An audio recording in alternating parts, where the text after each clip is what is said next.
Were Vikings really just savage raiders or something far more complex? Did they build empires, trade cities, and even adopt Irish customs?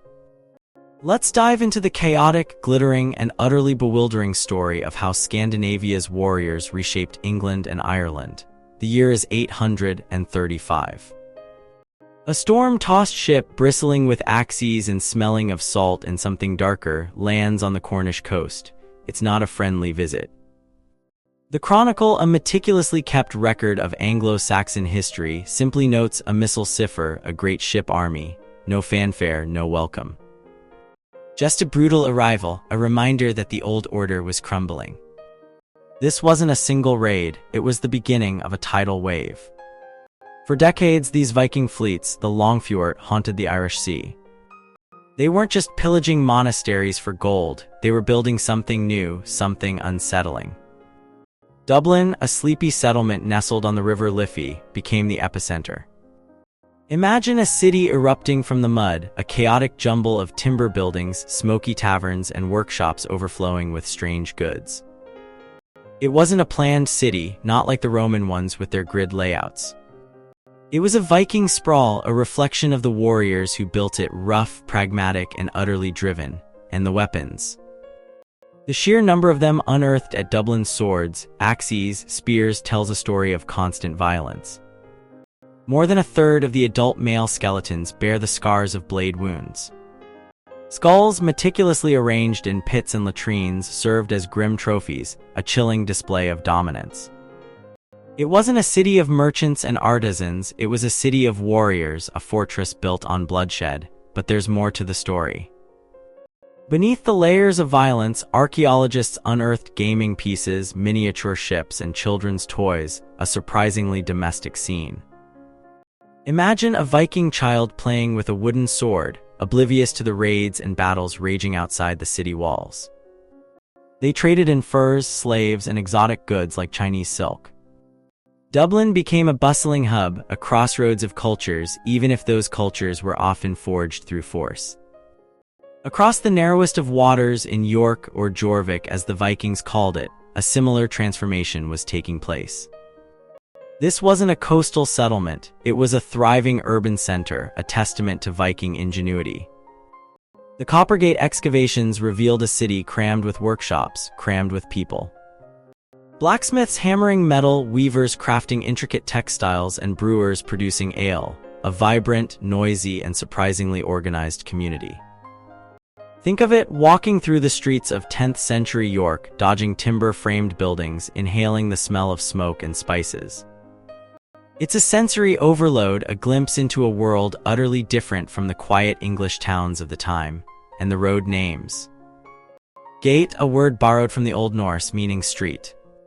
You can still find it in place names across England, a subtle reminder of the Viking legacy. Now, let's talk about the Danelaw. This wasn't a neatly defined territory marked on a map. It was a shifting zone of conflict, a gray area between the English kingdoms and the Viking control. Imagine a border that moved with the seasons, dictated by raids and skirmishes. The Treaty of Alfred and Guthrum, a landmark agreement in 878, attempted to draw a line up the Thames and then up the Lee, and along the Lee to its source, then in a straight line to Bedford, then up the Ouse to Watling Street. But don't expect a straight line. It was a messy, contested zone, a battleground where English and Viking forces clashed constantly. Inside the Danelaw, power was fragmented, a patchwork of autonomous communities. The 5 boroughs of the Midlands, Derby, Nottingham, Lincoln, Stamford, and Leicester, rose to prominence as market centers. These weren't grand cities, they were bustling trading hubs linked by a network of roads and settlements.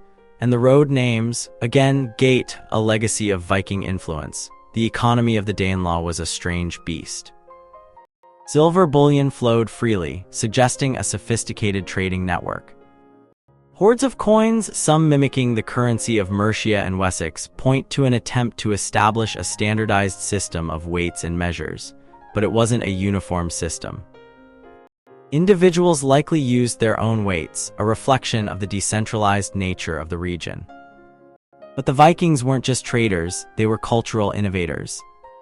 Look at the brooches, intricately crafted pieces made with components from England and Scandinavia. These weren't simple souvenirs, they were symbols of a cosmopolitan identity, a blending of cultures. And the hogback tombstones, found in much larger numbers in northern England than in Scotland, were adopted by the Anglo-Scandinavian aristocracy as a way to express their multicultural affiliations. It's a visual representation of the diaspora in action, fitting in but never forgetting where you came from. Consider the imagery on Viking coins. The raven banner, a symbol of Norse power, alongside a Christian cross. It's a deliberate attempt to bridge the gap between pagan and Christian beliefs. And the Thor's hammer, a potent symbol of protection, appears on coins across the Viking kingdom of York, sometimes paired with a sword representing Saint Peter. It's a pragmatic approach to faith, a little bit of everything to cover all bases, and the Ragnarok. A scene from Norse mythology, the Twilight of the Gods, is carved into a stone cross in a Cumbria churchyard. Odin, Fenrir, and other legendary figures are depicted alongside the Day of Judgment. The Vikings didn't simply conquer England, they absorbed its traditions, blending them with their own beliefs. They kept the old gods alive alongside Christianity, a testament to their adaptability and resilience. Now let's travel north to the Kingdom of York. Ruled by formidable figures like Eirik Bloodaxe, a warrior whose life was a whirlwind of violence and conquest, this kingdom was a constant thorn in the side of Wessex. Bloodaxe wasn't just a ruler, he was a legend, a ruthless warrior who carved out a fortune through raids and battles. His consort Gunhild was equally notorious, rumored to be a sorceress and shape changer. The relationship between the Kingdom of York and Dublin was complex, a mixture of alliance and rivalry. Both kingdoms were centers of Viking power, vying for control of the Irish Sea. The Annals of Ulster document the establishment of the Longfjord fortified settlements along the Irish coast. These weren't just raiding camps, they were evolving into towns, centers of trade and governance. Imagine Dublin in the 9th century, a city built on the bones of its predecessor, a fortified enclave surrounded by walls. The streets were narrow, the buildings were crowded, and the atmosphere was charged with tension. The Vikings weren't just trading in goods, they were engaged in a constant struggle for survival. Archaeological excavations have revealed a city of contrasts, grand houses alongside humble dwellings, bustling markets alongside grim execution grounds. The skeletons unearthed at Fishamble Street tell a grim tale of violence, with more than a third of the adult males bearing the scars of blade wounds. Skulls meticulously arranged in pits and latrines served as chilling trophies of victory, but there's more to Dublin than just violence. The city was a hub of trade, importing goods from across Europe and beyond. Gaming pieces, miniature ships, and children's toys, a glimpse into the domestic life of the Viking settlers. Pig pens, animal bones, evidence of a thriving agricultural economy. As the 10th century wore on, the relationship between the Dublin Vikings and the Irish intensified. Conflicts escalated, and the city became increasingly militarized. The Vikings weren't just building a city, they were building a fortress, a symbol of their power and dominance. And what happened to the Danelaw? It didn't simply vanish. By the late 900s, it had ceased to exist in practical terms, but its legacy endured. The Scandinavian settlers remained, assimilated into the wider population. Linguistic evidence, the Danish tongue, suggests a shared language among the Scandinavian communities. But the reconquest didn't simply restore the old English kingdoms. Instead, the liberated Danelaw was transformed into Greater Wessex. Edward the Elder and Ethelfled, children of Alfred the Great, continued the process of annexation, gradually absorbing the Scandinavian territories. By the late 900s, England was united under the rule of Wessex, a testament to the enduring impact of the Viking invasion. So, were Vikings really just savage raiders?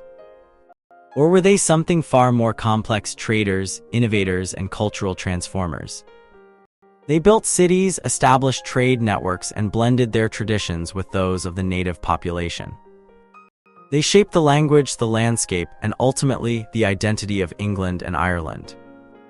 Did they inadvertently create the very nation they initially invaded? Perhaps the most lasting legacy of the Viking Age is not the bloodshed and destruction, but the creation of a new England, a nation forged in the crucible of conflict and cultural exchange. And now, a final question. If you could travel back in time and witness the Viking Age firsthand, what would you want to see?